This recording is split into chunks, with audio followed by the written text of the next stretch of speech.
Bismillahirrahmanirrahim. Assalamualaikum warahmatullahi wabarakatuh. Pada kesempatan ini kita akan belajar salah satu kebutuhan dasar manusia yang masuk dalam kebutuhan fisiologis, yaitu kebutuhan akan oksigenasi. Dengan saya, Resti Yulianti Sutrisno.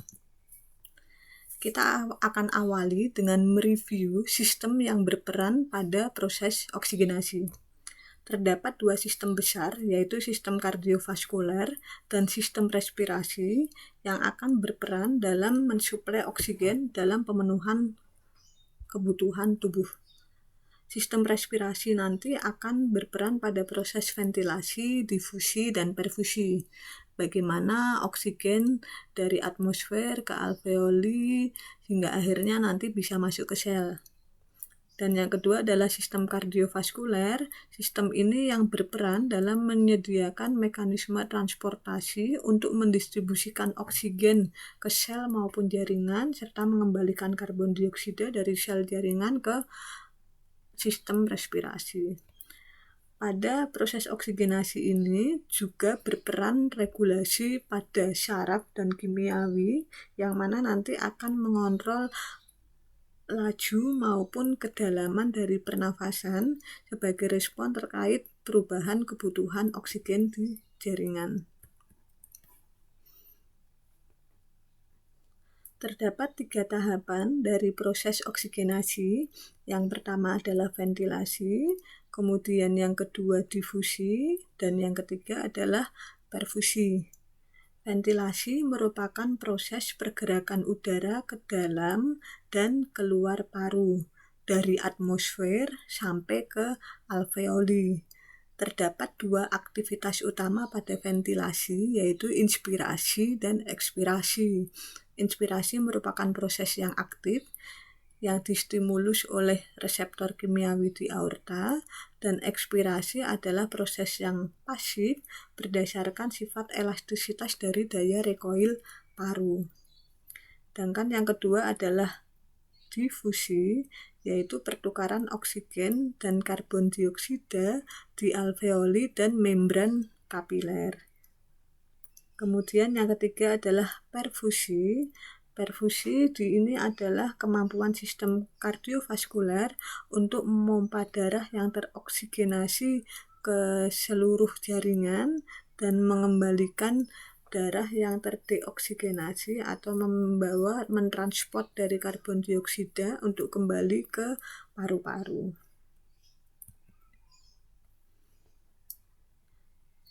Terdapat 4 faktor yang mempengaruhi proses oksigenasi, yaitu faktor fisiologis, faktor perkembangan, faktor gaya hidup, dan yang terakhir adalah faktor lingkungan. Pada faktor fisiologis, yang pertama adalah adanya penurunan kapasitas dari kandungan oksigen. Hemoglobin memiliki peran yang besar, yaitu sebagian besar oksigen akan ditransportasikan ke seluruh jaringan itu oleh hemoglobin. Penurunan kapasitas kandungan oksigen di darah, penurunan kapasitas kandungan oksigen itu dipengaruhi oleh available atau ketersediaan hemoglobin untuk mentransportasikan dari oksigen. Ada beberapa kondisi yang menyebabkan menurunnya kapasitas kandungan oksigen. Yang pertama adalah anemia, yang kedua adalah inhalasi toksik. Anemia adalah kadar hemoglobin kurang dari normal atau lebih rendah dari normal. Hal ini disebabkan karena penurunan produksi hemoglobin atau meningkatnya destruksi dari sel darah merah atau kehilangan darah misalnya pada perdarahan. Dengan jumlah hemoglobin yang menurun, maka pembawa oksigen ke seluruh tubuh pun menjadi menurun, sehingga oksigen yang ada di sel maupun jaringan pun akan menurun. Yang kedua adalah inhalasi toksik. Inhalasi toksik yang paling umum terjadi adalah inhalasi dari karbon monoksida. Dengan karbon monoksida yang terinhalasi atau terhirup ke dalam tubuh manusia, itu akan menurunkan kapasitas kandungan oksigen di dalam tubuh, karena karbon monoksida ini memiliki ikatan yang lebih kuat dengan hemoglobin dibandingkan dengan oksigen. Sehingga hemoglobin akan berikatan dengan CO, tidak bisa berikatan dengan oksigen, maka oksigen tidak bisa ditransportasikan ke seluruh tubuh. Kemudian selanjutnya adalah hipovolume. Hipovolume ini merupakan kondisi di mana berkurangnya volume darah yang bersirkulasi ke seluruh tubuh, bisa disebabkan karena shock ataupun bisa juga karena dehidrasi berat. Berkurangnya volume darah yang bersirkulasi ke seluruh tubuh itu akan menyebabkan kondisi hipoksia di jaringan atau di sel. Dengan kehilangan cairan yang signifikan, sebenarnya tubuh mencoba untuk melakukan kompensasi, yaitu dengan cara vasokonstriksi perifer, kemudian juga meningkatkan denyut jantung, sehingga harapannya ketika denyut jantung meningkat, maka volume darah yang kembali ke jantung juga meningkat, sehingga juga akan menyebabkan peningkatan dari curah jantung.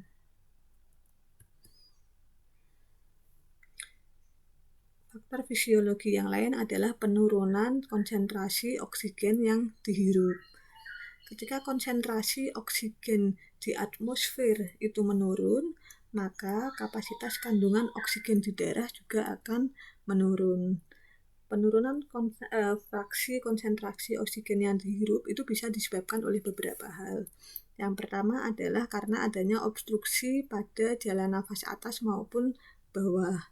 Sehingga karena adanya obstruksi atau hambatan pada jalan nafas, maka oksigen yang ditransportasikan menuju ke alveoli pun menjadi berkurang.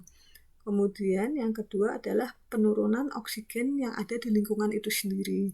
Contohnya adalah ketika berada di ketinggian tertentu, misalnya di pegunungan pada ketinggian tertentu, kondisi kadar dari oksigen itu sendiri di atmosfer menjadi menurun. Kemudian selanjutnya adalah hipoventilasi. Ini biasanya terjadi pada kasus overdosis obat. Selanjutnya yang mempengaruhi faktor oksigenasi adalah meningkatnya laju metabolisme.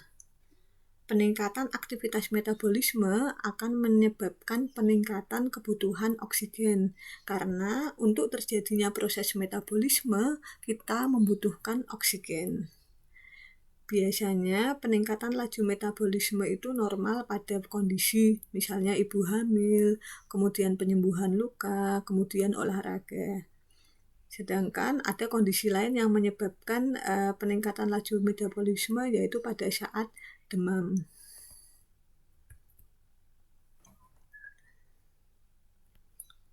Faktor lain yang mempengaruhi oksigenasi adalah kondisi yang mempengaruhi pergerakan dari dinding dada.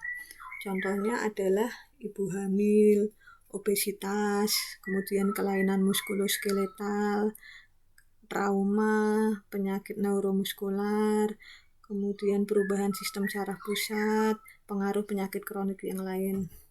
Pada kehamilan maupun pada obesitas dengan perutnya semakin membesar sehingga akan mendesak diafragma, sehingga ekspansi paru menjadi tidak optimal. Inspirasi dan ekspirasi menjadi tidak optimal, sehingga oksigen dan CO2 yang keluar masuk dalam alveoli menjadi berkurang. Kemudian kelainan pada muskuloskeletal juga bisa menyebabkan demikian. Trauma, contohnya adalah flail chest. Flail chest ini merupakan fraktur multiple tulang dada, tulang rusuk, fraktur multiple dari tulang rusuk, sehingga akan mempengaruhi dari pergerakan dinding dada. Kemudian penyakit neuromuskular seperti myasthenia gravis, Guillain-Barré syndrome ini bisa menyebabkan kelemahan dari otot-otot pernafasan. Ketika otot-otot pernafasan melemah, maka pergerakan dinding dada akan menurun. Kemudian perubahan sistem saraf pusat karena adanya trauma servikal, yaitu trauma di C3 sampai C5. Kemudian pengaruh penyakit kronis itu bisa menyebabkan perubahan diameter antero-posterior, atau kita menyebutnya sebagai barrel chest. Faktor yang mempengaruhi oksigenasi yang lain adalah adanya kelainan gangguan pada jantung, perubahan pada fungsi jantung. Yang pertama adalah gangguan konduksi. Gangguan konduksi yang paling umum terjadi biasanya adalah disritmia. Kemudian ada gangguan perubahan kardiak output. Perubahan kardiak output ini umumnya terjadi pada gagal jantung kanan maupun gagal jantung kiri. Selanjutnya adalah gangguan fungsi katup. Gangguan fungsi katup ini ada yang terjadi sejak lahir atau kongenital. Gangguan fungsi katup ini apabila menyebabkan pengerasan pada katup atau stenosis, sehingga akan terjadi gangguan penutupan katup. Nah, ketika stenosis ini terjadi, maka aliran darah melalui katup pun menjadi terhambat. Selanjutnya adalah miokard infark atau iskemik miokard atau penyakit jantung koroner.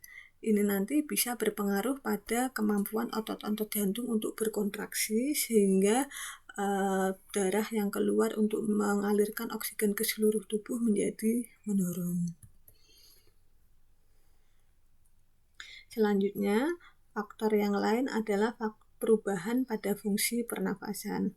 Ada kondisi yang disebut hipoventilasi, hiperventilasi, atau hipoksia. Hipoventilasi itu adalah gangguan ketika seseorang itu bernafas terlalu pendek atau terlalu lambat, sehingga pemenuhan oksigen yang dibutuhkan oleh tubuh pun menjadi sangat lambat.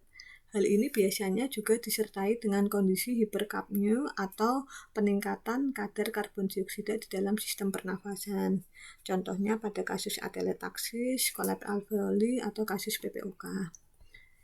Sedangkan hiperventilasi, kondisi di mana seseorang bernafas dengan cepat atau dengan kecepatan yang tidak wajar, nafasnya biasanya cepat dan dalam, sehingga akan memicu pengurangan kadar karbon dioksida dalam tubuh dengan cepat, sehingga akan menyebabkan penyempitan pembuluh darah yang memasuk pembuluh darah ke otak, sehingga suplai oksigen di otak menjadi berkurang. Ketika suplai oksigen di otak berkurang, maka akan muncul tanda dan gejala seperti sakit kepala, kesemutan. Jika kondisinya parah, bisa menyebabkan kehilangan kesadaran. Ini pada pasien kecemasan, infeksi, penggunaan obat-obatan tertentu, ketidakseimbangan asam basa. Kemudian selanjutnya adalah hipoksia. Hipoksia ini merupakan oksigenasi di jaringan yang tidak adekuat pada level seluler. Jadi hipoksia adalah kekurangan oksigen di level seluler. Penyebabnya bisa karena kadar Hb-nya turun, sehingga transport oksigen ke jaringan menurun, atau berkurangnya konsentrasi oksigen, atau gangguan ventilasi karena trauma dada, atau karena bisa perfusinya yang menurun. Selanjutnya, faktor yang kedua adalah faktor perkembangan. Faktor perkembangan yang pertama adalah pada bayi dan balita. Pada bayi dan balita, mereka memiliki resiko infeksi saluran pernafasan atas, biasanya akibat paparan dari teman yang lain. Temannya pilek, batuk, kemudian mudah untuk ketularan. Kemudian bisa juga karena sistem imunnya yang belum mature, atau adanya paparan dari second hand smoker, bisa dari orang tuanya, kakaknya, dan lain sebagainya. Yang kedua adalah anak-anak usia sekolah atau anak-anak remaja terinfeksi saluran pernafasan. Faktor resikonya biasanya dari mereka yang sudah mulai merokok, atau bisa juga karena paparan dari asap rokok orang lain atau second hand smoke. Kemudian selanjutnya dewasa muda atau dewasa pertengahan. Di sini ada beberapa faktor resiko kardiopulmonal yang mulai terjadi pada usia ini, disebabkan karena diet yang tidak sehat, kurangnya olahraga, stres, kemudian penggunaan obat-obat terlarang, kemudian juga kebiasaan merokok. Sedangkan pada lansia, faktor yang mempengaruhi oksigenasi adalah karena sudah terjadinya penurunan fungsi dari organ-organ yang ada pada lansia. Perubahan tersebut bisa terjadi pada beberapa bagian atau beberapa organ, bisa juga misalnya kalsifikasi katup jantung, kemudian sistem arteri yang mengalami aterosklerosis, kemudian osteoporosis menyebabkan perubahan ukuran dan bentuk dari rongga dada, kemudian trakea dan bronkus membesar akibat kalsifikasi, kemudian alveolinya membesar sehingga mengurangi luas permukaan untuk pertukaran gas, kemudian jumlah dari silia yang berkurang. Kemudian faktor yang lain yang mempengaruhi oksigenasi adalah gaya hidup. Yang pertama adalah merokok. Perokok aktif maupun perokok pasif memiliki hubungan yang erat dengan beberapa penyakit seperti penyakit jantung, PPOK maupun kanker paru. Merokok itu dapat memperburuk dari kondisi pembuluh darah perifer maupun pada penyakit arteri koroner. Inhalasi nikotin itu bisa menyebabkan vasokonstriksi pembuluh darah perifer maupun koroner, meningkatkan tekanan darah, dan menurunkan aliran darah ke pembuluh darah perifer. Kemudian yang kedua adalah penyalahgunaan alkohol.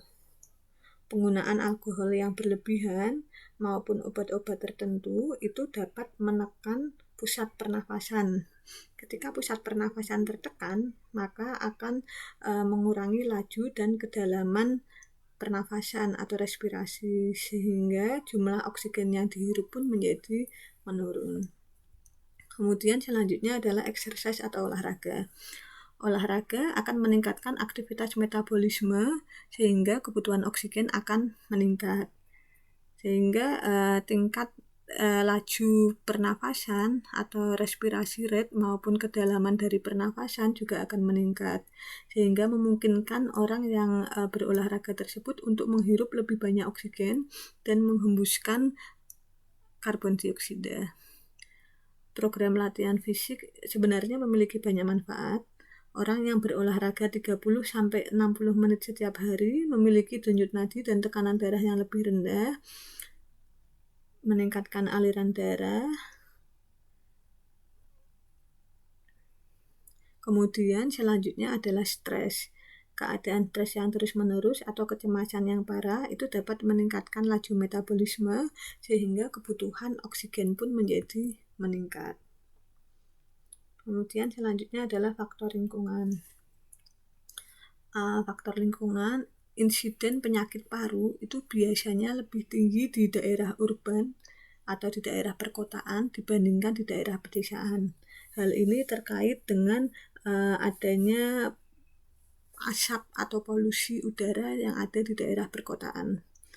Kemudian yang kedua, tempat kerja itu juga bisa menjadi resiko untuk meningkatkan resiko penyakit paru-paru.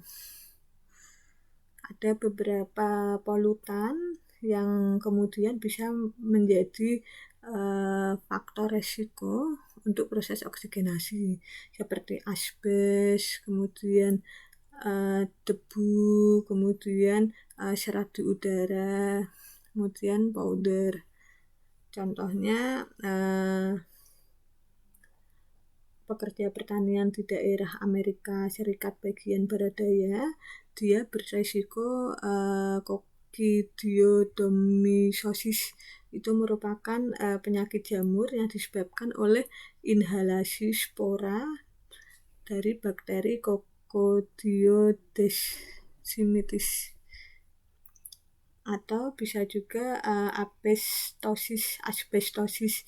Ini merupakan penyakit paru akibat kerja yang berasal dari paparan asbes. Paru-paru dengan asbestosis itu biasanya akan mengalami fibrosis sehingga paru-parunya menjadi restriktif. Bahkan paparan dari asbes ini juga beresiko terjadinya kanker paru. Dan resiko ini akan meningkat dengan adanya paparan dari rokok. Oke, kita lanjut pada proses keperawatan. Yang pertama adalah pengkajian. ada beberapa hal yang perlu kita kaji, yang ini berkaitan dengan proses oksigenasi. Yang pertama adalah riwayat kesehatan dari pasien. Riwayat kesehatan ini nanti untuk melihat pada fungsi pernafasan. Jadi kita bisa mengkaji adanya batuk, sesak nafas, dyspnea, wheezing, nyeri, paparan lingkungan, frekuensi dia mengalami infeksi saluran pernafasan, kemudian masalah faktor resiko parunya, kemudian masalah pernafasan yang pernah dialami selama ini, penggunaan obat-obatan sekarang, kemudian riwayat merokok atau riwayat terpapar asap rokok.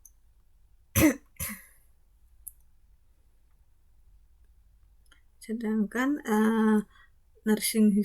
riwayat kesehatan itu tadi adalah riwayat kesehatan terkait dengan fungsi paru, sedangkan yang kedua adalah riwayat kesehatan terkait dengan fungsi jantung, yang mana ini terdiri atas nyeri, karakteristik nyeri, kemudian perasaan mudah lelah, fatigue, letih, kemudian perfusi perifer, kemudian resiko penyakit jantung. Kemudian yang lain adalah nyeri. Di sini nyeri itu kita perlu mengevaluasi, kita perlu melakukan pengkajian yang mendalam terkait dengan lokasi, durasi, kemudian frekuensinya. Nyeri yang berkaitan dengan proses oksigenasi, kita bisa membedakan ada nyeri kardiak, nyeri pleuritis, atau itu adalah nyeri muskuloskeletal. Nyeri kardiak ini adalah nyeri pada pasien dengan penyakit jantung. Nyeri dada ini biasanya terjadi pada nyeri dada sebelah kiri yang dia akan menjalar sampai kepada lengan kiri. Sedangkan pada nyeri pleuritik ini nyerinya sifatnya perifer dan dia menjalarnya ke skapula. Pada saat pasien kita minta untuk inspirasi atau kita minta untuk tarik nafas, seperti atau kita pada saat pasien batuk, menguap, mendesah, itu bisa menyebabkan nyeri dada pleuritik itu akan semakin berat atau semakin sakit. Sedangkan nyeri muskuloskeletal itu biasanya muncul setelah olahraga atau trauma tulang rusuk.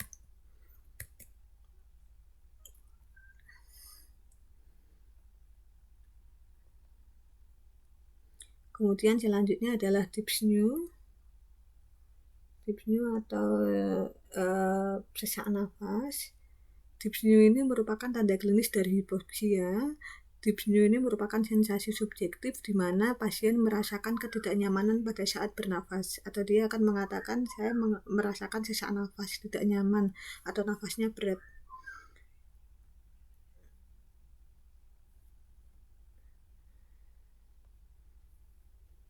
Kemudian asesmen yang lain adalah terkait dengan batuk pasien, kemudian terkait dengan hemoptisis atau batuk darah.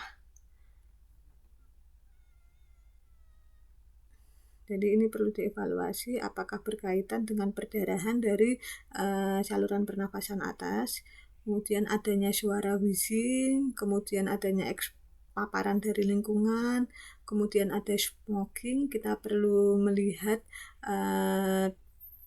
bagaimana tingkatnya dengan cara mengalihkan berapa batang rokok per hari dikalikan tahun dia merokok. Kemudian infeksi pernafasan yang pernah dialami, alergi yang dialami pasien, misalnya paparan alergen apa yang kemudian menyebabkan keluhan-keluhan pada pernafasan. Kemudian resiko kesehatan bisa ditanyakan resiko pada keluarga, apakah ada kanker paru, penyakit kardiovaskuler, atau keluarga yang tinggal satu rumah ada penyakit infeksi seperti TB. Kemudian medication atau obat-obatan. Di sini kita menanyakan obat yang digunakan pasien, kemudian apakah juga termasuk obat yang diresepkan, obat bebas, obat tradisional, obat herbal, atau obat-obat terlarang yang mungkin dikonsumsi oleh pasien.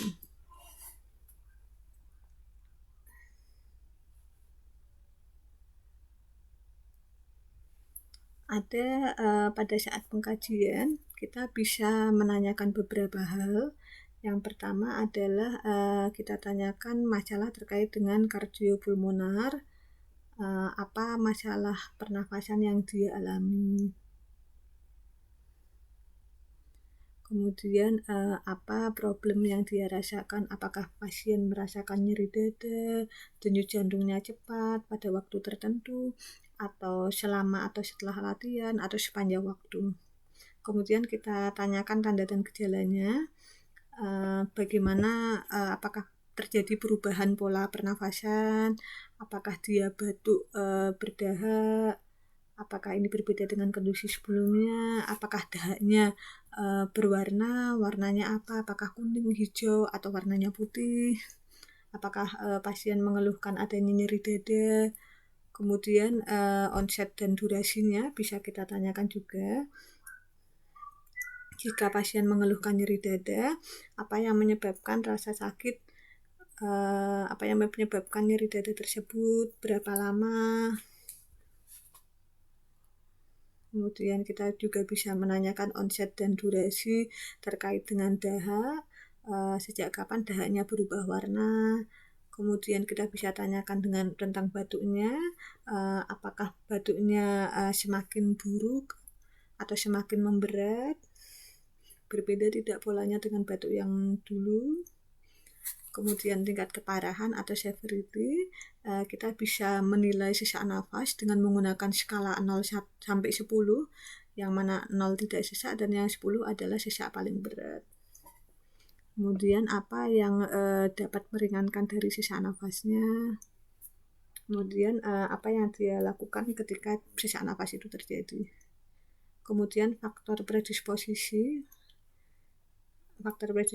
bisa juga kita tanyakan, pernah tidak terkena flu, terkena pilek, apakah pasien minum obat-obat yang diresepkan, apakah pasien merokok, atau pasien terpapar asap rokok, atau melakukan latihan exercise yang di luar dari kebiasaan. Kemudian efek dari keluhan yang ada pada pasien, apakah itu berefek pada aktivitas sehari-hari atau ada dampak yang lainnya. Kemudian selanjutnya setelah inspeksi kita melakukan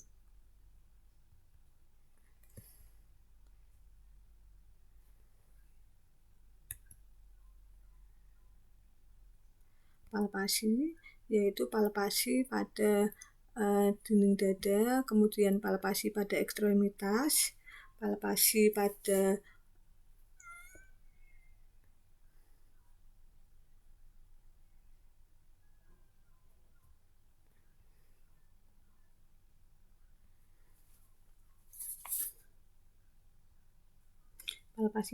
pada dinding dada. Ini dilakukan di beberapa area. Ini digunakan untuk mendokumentasikan terkait dengan kondisi yang ada di torak. Kemudian nanti juga bisa melihat apakah ada tendinitis atau tidak. Kemudian bisa melihat adanya taktil fremitus. Biasanya taktil fremitus yang meningkat itu artinya ada cairan atau massa. Taktil fremitus normal sama kanan dan kiri itu ada jaringan paru.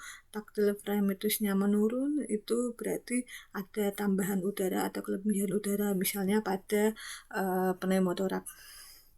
Kemudian palpasi di ekstremitas itu bisa melihat data terkait dengan sirkulasi pada perifer.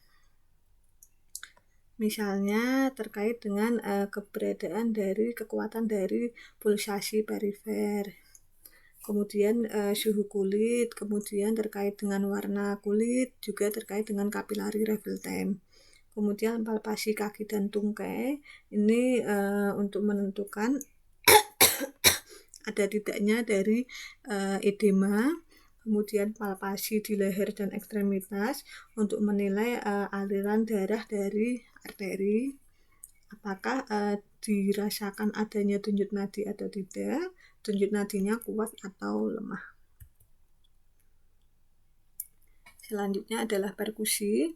Perkusi di sini untuk mengetahui adanya cairan atau udara abnormal di paru-paru. Ini juga bisa untuk melihat dari kondisi diafragma. Jadi normalnya paru, hasil perkusi paru adalah resonan atau sonor. Kemudian ketika hasil perkusinya ada dullness, maka di situ berarti di bawah dari dada itu ada benda padat.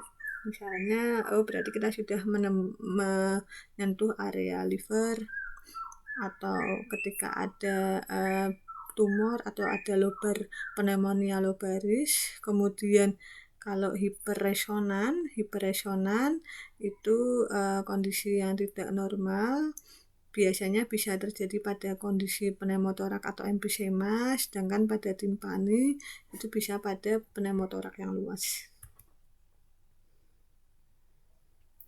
Auskultasi kita lakukan untuk melakukan auskultasi pada kardiovaskular dan auskultasi pada paru.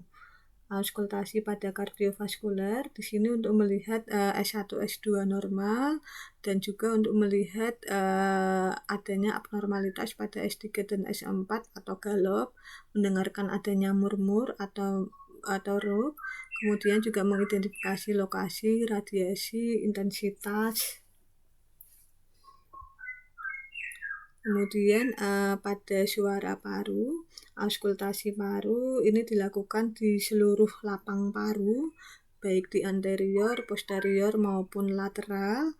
Kita dengarkan suara paru yang normal, apakah di situ nanti ada suara nafas tambahan atau tidak. Suara paru yang normal yaitu bisa suara tracheal, vasikular, bronkial, atau bronkofaskular. Sedangkan yang abnormal di situ absen atau tidak ditemukan suara paru di situ, atau terjadi penurunan suara paru. Sedangkan suara paru atau suara nafas tambahan bisa crackles, bisa wheezing, ronki, stridor, atau pleural. Sedangkan pemeriksaan diagnostik itu ada pemeriksaan AGD, pemeriksaan fungsi paru, pemeriksaan bronkoskopi, kemudian rongsen torak, kemudian torakosintesis, pemeriksaan sputum, pemeriksaan elektrokardiogram, pemeriksaan ekokardiografi. Pada pemeriksaan AGD akan didapatkan nilai normal pH 7,35 sampai 7,45, PCO2 35 sampai 45, kemudian PO2 80 sampai 100 dan saturasi oksigen lebih dari 95%. Pemeriksaan fungsi paru, kemudian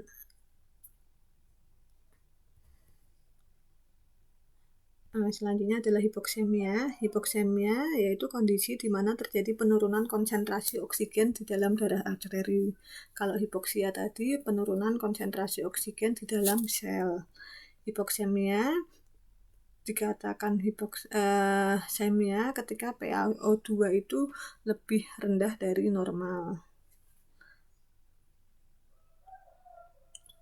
Yaitu PaO2 normal itu 85 sampai 100 dan saturasi oksigen normal itu lebih dari 95%. Dikatakan hipoksemia ringan kalau PaO2-nya 60 sampai 79 atau saturasi oksigennya 90 sampai 94. Dikatakan hipoksemia sedang kalau PaO2-nya 40 sampai 59 atau saturasinya 75 sampai 89. Dikatakan hipoksemia berat kalau PaO2-nya kurang dari 40 atau saturasinya kurang dari 75. Apa saja diagnosis keperawatan yang mungkin muncul pada pasien dengan oksigenasi? Diagnosis yang utama ada 3, yaitu gangguan pertukaran gas, ketidakefektifan bersihan jalan nafas, atau ketidakefektifan pola nafas. ada diagnosis-diagnosis lain yang mungkin muncul, yaitu intoleransi aktivitas karena ketidakseimbangan suplai dan demand oksigen, atau kalau masalahnya kardio yaitu penurunan cardiac output, kemudian fatigue. Ketika pasien mengalami tidak bernafas spontan, yaitu gangguan ventilasi spontan. Bisa juga pasien yang tidak sadar dia mengalami resiko aspirasi, resiko infeksi. Kemudian nursing outcome pada pasien dengan kasus oksigenasi. Yang pertama, ini adalah label nursing outcome-nya, kriteria hasilnya nanti bisa dilihat pada buku. Yang pertama adalah status pernafasan kepatenan jalan nafas. Ini adalah untuk diagnosis bersihan jalan nafas tidak efektif. Status pernafasan ventilasi untuk diagnosis pola nafas tidak efektif. Status pernafasan pertukaran gas untuk diagnosis gangguan pertukaran gas. Kemudian pencegahan aspirasi, respon ventilasi mekanik untuk yang gangguan ventilasi spontan, keefektifan pompa jantung untuk yang penurunan cardiac output, kemudian status sirkulasi, perfusi jaringan, toleransi terhadap aktivitas atau konservasi energi, itu untuk diagnosis intoleransi aktivitas. Pasien intoleransi aktivitas yang masih berada pada fase akut, misalnya dia masih mengeluh sangat sesak nafas, dia masih mengeluhkan nyeri dada, maka kita harus mengistirahatkan sehingga target kriteria hasilnya adalah konservasi energi atau menyimpan energi. Apabila pasien sudah lewat fase akut, sudah tidak nyeri dada, sesak nafasnya sudah berkurang, maka kita tingkatkan tujuan dari nursing outcome-nya menjadi toleransi terhadap aktivitas. Sedangkan nursing intervensi untuk beberapa diagnosis spesifik pada bersihan jalan nafas tidak efektif, maka perlu dilakukan manajemen jalan nafas, penghisapan lendir, manajemen asma, fisioterapi dada, manajemen batuk, pemberian obat inhalasi, terapi oksigen. Di sini juga ada bantuan penghentian merokok apabila kita menemukan pasien kita merokok. Kalau pola nafas tidak efektif, bisa terapi oksigen, monitor pernafasan, pemberian posisi semi-fowler, manajemen ventilasi mekanik, perawatan selang dada atau WSD. Pada gangguan pertukaran gas, di sini yang spesifik ada manajemen asam basa, asidosis respiratorik atau alkalosis respiratorik. Pada penurunan curah jantung, ada perawatan jantung akut, perawatan jantung rehabilitasi, manajemen disritmia.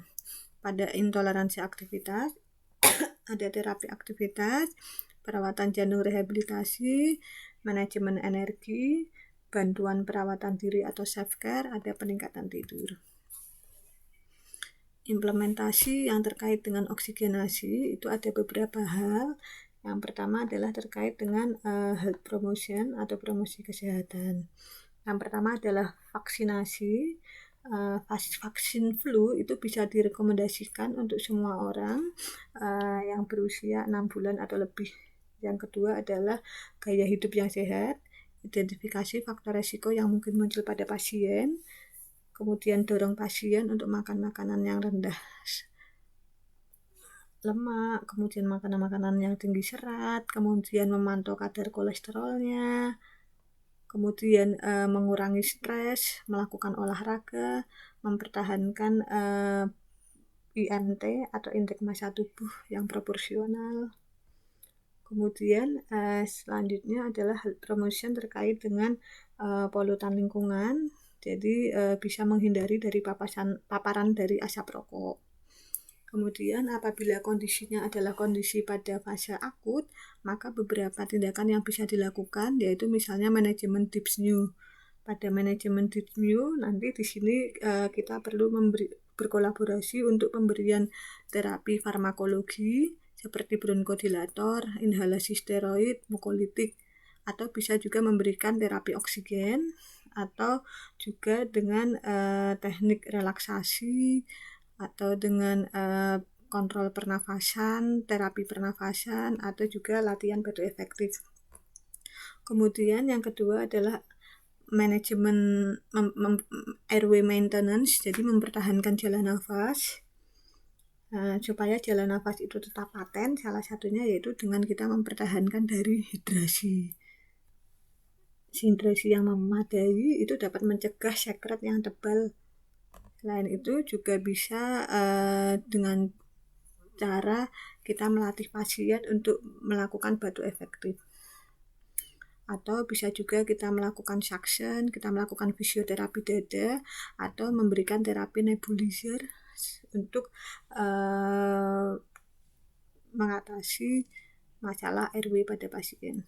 Kemudian hidrasi ini kita minta pasien untuk mempertahankan intake minumnya 1.500 sampai 2.500 ml per hari, kecuali ada kontraindikasi pada kasus jantung maupun ginjal, yang mana hidrasi ini akan mempermudah untuk mengeluarkan atau mengencerkan dari sekret.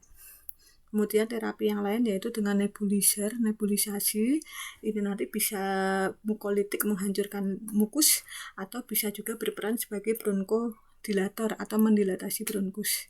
Kemudian bisa juga kita melatih untuk batu efektif atau melatih nafas dalam, atau kita memberikan fisioterapi dada, tes fisioterapi, yang mana nanti di sini terdapat gabungan postural drainase, perkusi dada, vibrasi, sehingga akan mempermudah untuk mobilisasi dari sekret yang ada di paru-paru.